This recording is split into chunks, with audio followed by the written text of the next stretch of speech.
Once upon a time, in the ancient land of China, there lived an old peasant woman.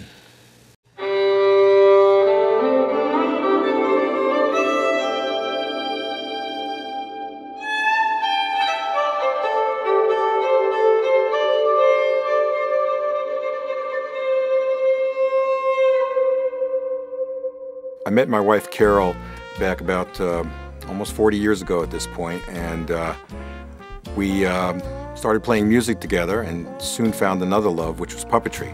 And we traveled around the country with our very first puppet show, did the very first show for her mom's school right outside. And we had such success that we traveled all around the country performing shows, and for about 3 or 4 months. Came back, finished school, and when we got out, decided that's what we were going to do. Our very first puppet was Uncle Tar, and I carved him out of a piece of old poplar firewood that I had left over from the wood stove. And he was a character that actually smoked cigarettes and puffed smoke, and it was a cautionary tale. It was teaching kids to be careful about tobacco use, and he was a great character. We performed that show in an old Barnum and Bailey ticket booth from the old circus trains back at the turn of the century. We actually became a full-time puppet company sometime around 1978, and we started performing in outdoor venues, county fairs, and state fairs, and I really enjoyed that because the way I saw it, we were really bringing sort of a grassroots entertainment back to the original venues that they were probably first performed in. The Catskill Puppet Theater simply amazed me when I saw them. It was totally unexpected, and the nuance of the script and the music and the reaction of the audience, of the students, just blew me away.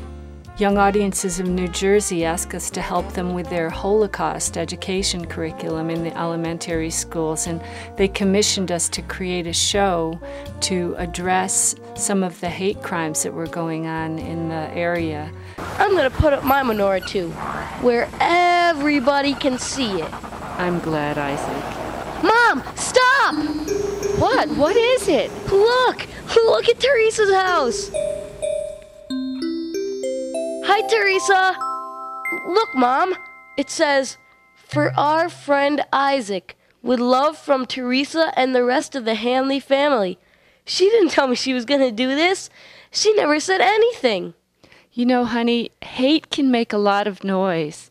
Love and courage are usually quieter, but in the end, they're the strongest.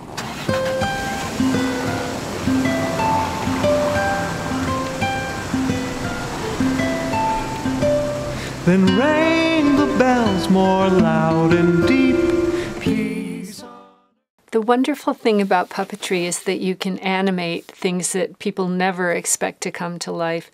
In one of our shows, The Willow Girl, a tree actually becomes the spirit of friendship and comes to life in the middle of the show. I just wish I had one friend. It's a reasonable wish. Who said that? One good friend is plenty. It sounds like the voice of my old friend in China. What is happening to my willow tree? Ah! Hello, Doshin. Willow woman, you are here. Yes, my dear. My goodness, how you've grown. But what's this I hear? Is there no one here in America who is kind to you? Well, there is one boy who's nice to me. Well, my dear, sometimes friendship is like a tree. You must first plant the seed and then wait for it to grow. Dig among my roots, Doshin, and tell me what you find. Why, it's a seed. How pretty it is. Will it grow another willow tree? No, Doshin. It's the seed of friendship. The only one I have. It is my gift to you. What does it do? You know, we've had the great honor of performing in some of the greatest libraries in the country. The New York Public Library, the JFK Library, the Morgan Library, the Philadelphia Library, And we get invited back time and again. We've also been in many of the great museums around, so the Smithsonian, the Historical Society of New York, the Guggenheim, and so we've had a chance to perform in many, many great venues, and it's always been a great honor.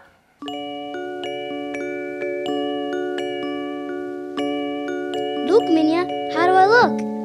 Elijah, isn't that the new shama I made for you? I'll tell you how you look to me. You look like a dream come true. That's what I think when I look at you. The Catskill Puppet Theater is unique in that it blends together three types of art. One is the individual puppets are created by Carol, and each puppet in and of itself is a work of art. Secondly, there's individualized narratives for each of the stories that the puppets perform, which are excellent didactic stories that teach a lesson to the students. And the third element is the performance itself, which is the three-dimensional performance happening live that's really engaging. And when you take all three elements together, you have a unique experience for the student. What a beautiful little child. But how could he be so foolish as to search for his enemy? Doesn't he know where his enemy is hidden? Look, I'll show him. It's hidden right inside here. The philosophy of the Catskill Puppet Theater is really to teach values to kids in a way that's entertaining, theatrical, and really magnetic to them. I try and write stories that always have a little moral, but I always try and make them be magical and fantastical and fun for everyone who watches them.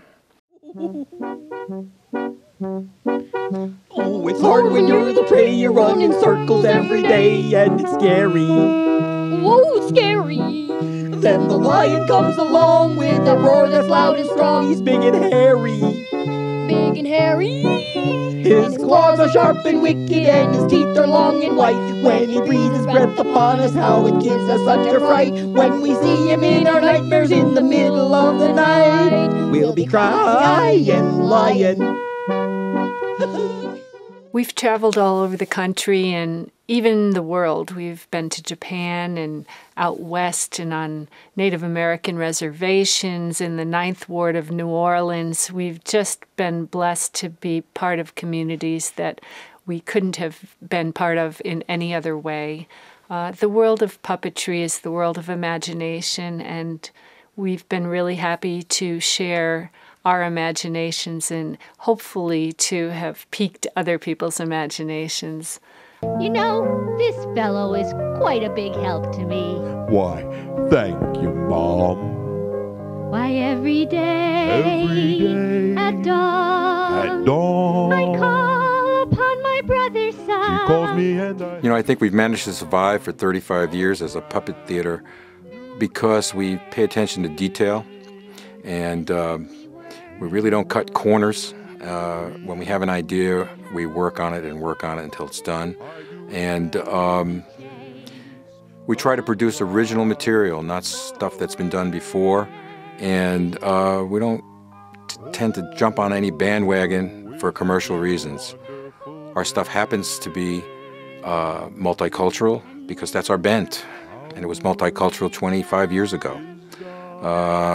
We do stuff that's important in character education before character education was a buzzword. But it's important to us to educate people on how to become better people. And so our stories are designed that way, our shows are designed that way, and we take great pride in that. I rise so high, I know that she and I can say, oh, isn't it a wonderful day? Oh, isn't it a wonderful